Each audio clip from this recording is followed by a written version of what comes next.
Okay.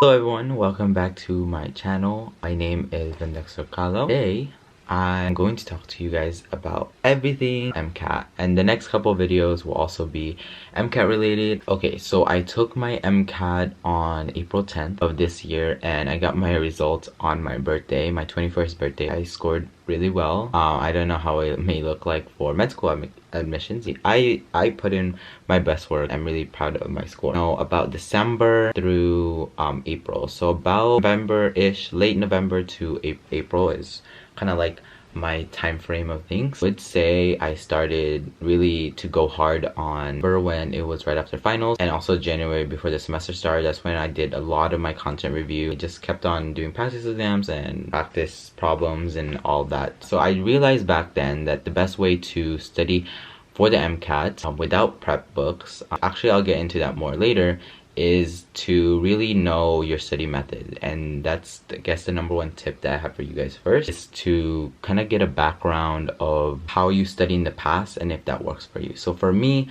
when I did, I thought the way that you study for the MCAT is the same as a course exam and in college, and 100%, 110%, 200%, that's false.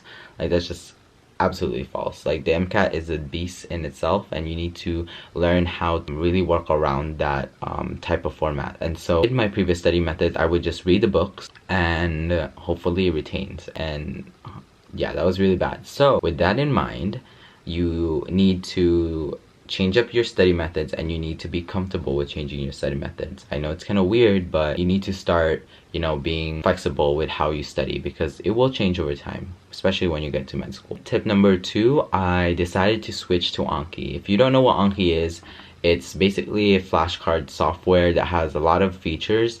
I don't want to go into detail how it works because I'll link some tutorials down below, but 100% this is the app for my content review, and that's the reason why I don't really use prep books, because honestly, I actually have it right here.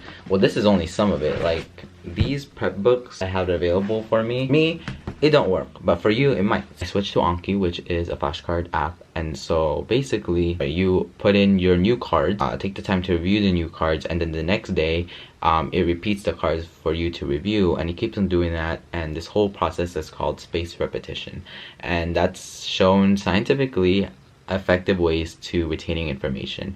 And so that's what works for me. In terms of the Anki Decks I use Boraz and Jack Sparrow. So Jack Sparrow is, I think, the best. Yeah, it's the best flashcard deck for the MCAT. It's so comprehensive, but my problem with Jack Sparrow is that it's really can get sometimes overwhelming with how much information they put in one card. So there were cards where it was you just have to really know a lot for that one card, and then there's one card where it's just fill in the blank, which is good, I guess. Obviously there's a lot of information, but he did a good job with capturing all of it, so it's very comprehensive. However, for me, I use Boraz later, so I split the Jack Sparrow in kind of half. It was not intentional. I actually found Boraz later. With Jack Sparrow, I was like, oh, I'm tired of all these really crazy cards, and at this point, at that rate, when I was studying December, January, it was getting too kind of overwhelming in terms of how much cards I needed to get through to kind of start incorporating practice exams and all this other stuff. So I decided to just cut where I left off in Jack Sparrow and then integrate what I had, the topics that I didn't go over in Jack Sparrow from Boraz. So I took those topics from Boraz and integrated it into my own deck. So that's how I kind of made my Anki deck. And of course, you add your own flashcards in there on things you don't understand. And those are the only times I use the book. I even at those times, I didn't even use it that much. But for some things I really didn't get. And I also watch YouTube videos, of course, because that's also a lifesaver. I just use Jack Sparrow and Boraz, and honestly, that was my content review. So all these books that you see here, trash. I'm not saying that you should do this. I'm saying you should maybe try it out if you're kind of behind on your content review and you kind of want to get through, because let's be honest, you've gone so far in your pre-medical career and you've taken some courses. You do know some, and so you should take pride in that and move along smoothly on those topics and focus on things that maybe you have trouble in. So the third resource I use is UWorld. And do I really have to explain this website? Because I'm pretty sure you heard it by now, but if you haven't, third-party resource of practice questions and passages for the MCAT, along with when I tied this along with reviewing my flashcards. So how I did it was I reviewed flashcards, I did new cards every single day, but I also incorporated maybe 20, 30, sometimes 59 to feel like a full section, right, of a topic, of a subject from the MCAT, my UWorld practice. And let me tell you, this software is beautiful. Like, Nations is godsend. Like, if you don't have UWorld for the MCAT, I don't know how you could do it with just the book and their practice questions, because UWorld is just phenomenal. I also go into detail why it's not the correct answer and why this answer in particular refers to something else, which makes it incorrect. So 100% use UWorld. I did not use UWorld cars too much. I focus on AAMC cars. Just because so I use the third-party resource, like for example this one right here, so the 101 passages MCAT. I use those, but other than that I also use Jack Weston. So I use third-party source as I was going through my content review. But honestly, when I got into UWorld and the AMC practice stuff, I just decided to switch over because I learned how their questions are framed, which is very, very important, because you want to know what type of questions appear and the type and how they asked it and the answer choice that follow along with it. So that's definitely a smart move to get used to. Only take advantage of the AMC materials. Another tool that I use along with UWorld, so I would do UWorld flashcards, right? So you have UWorld's Anki Decks review and new cards every day, and then once every 2 weeks while I was doing my content review, I would do third-party exams. And third-party exams that I use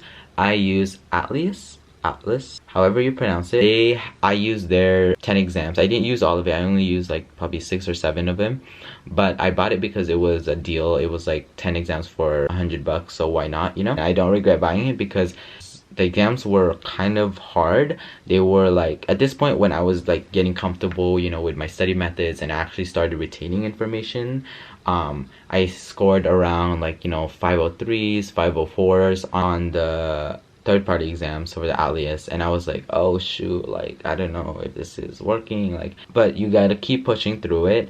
The reason why is because these third-party exams are meant to be hard. Unfortunately, it's that way, and it shouldn't bring down your confidence. You have to be confident in what you studied, and you have to continue, you know, grinding it out and getting all the content in your head, and also being used to how the exam is like sitting for 8 hours, right? So take that into account. Don't always like hold yourself accountable for maybe a low score that you got on one of the third-party exams, because you will really see your true range when you get to the AMC. And with AMC in particular, that moves me to my 5th resource that I use, is this beautiful thing, AAMC guideline review. So this one, I printed it out and you can't really see, you might see some notes there, right? Along with, you know, the AMC outline, I also incorporated in the next couple pages the Khan Academy 100-page document. You can consider this as my textbooks, I guess you could say, but after Anki, after UWorld, after a couple third-party exams, I started to review this when I was doing the AMC materials, and serves as like my review sheet. I also use Miledown. I also linked that below, but I just kind of skimmed over it because most of the things there are pretty basic, but this kind of goes in detail on things. So as I was doing the AMC practice materials, I was actually going through this day by day, just to brush off on content. And if there's something I was like, oh wait, I never saw that on my Anki cards, I didn't read that anywhere, I just put it on Anki. I just put a new flashcard, created a new flashcard, paste the content in there, and boom, I reviewed it the next couple days. So kept on doing that, like back and forth with this, with Anki every day, Anki every day. Third-party exams, review the flashcards that I got from UWorld, because obviously when you review information from UWorld, you might not know some things, and you want to put that in a flashcard form on Anki. And brings me to my 6th and the most important resource, is the AMC material. If you're gonna get any resource, it has to be this one, because come on, do I really have to explain why you should get this resource? It's AMC, and so I personally only did physics question packs, but I did everything else. I did the section bank twice. Okay, do them twice. Do the section banks kind of early on to feel how difficult the passage is, and then so do it again towards the end. Should be good to go. Every week I did one practice exam, so there's total of 5 practice exams for the AMC. There's 1 to 4, and then there's a sample. I did one of each per week. So throughout the week, I take my practice exams on Saturday, reviewed on Sunday and Monday. So I did 2 days of review. Tuesday, I did the Anki of flashcards that I put from that review, and then after I did my Anki, also, you know, looked up videos of things that I missed. Also made more notes maybe of what I missed and put that in Anki. And I kind of did this for throughout the rest of the week before my practice exam, another practice exam, and during that space too, I also like the flashcards, for example, AMC flashcards on like a Thursday, for example, or like I would do maybe 100 questions from the section bank in the middle of the week. So somewhere in the middle of the week, I put one of AMC's resources in there. So whether that's the section banks, the question packs, or the flashcards, or the online guide, for example. So any of those, I kind of fit that in throughout before I take my next practice exam, along with reviewing the materials and reviewing it thoroughly. And I'll have a separate video on how I reviewed my exams that really kind of boost my score. And with that being said, those are my three to four resources that I use that kind of helped me guide myself throughout this process. You are just starting. Hope you took something out of my videos, even if it's just one thing. I hope it helped. For those who have been studying and is currently studying, or will take the exam pretty soon, I wish you guys the absolute best luck. This exam is honestly really tiring, and you know, you just have to push through. There's gonna be days where you want to go out, but you kind of have to cancel because that was your study day. But on your free days, have your rest days, because trust me, it's important to have those rest days. When you have those rest days, do something fun, something for you throughout this process, because even though as miserable as this may seem, always find something good to look forward to. I have a couple more videos coming up on the MCAT, and I hope you guys tune in for those.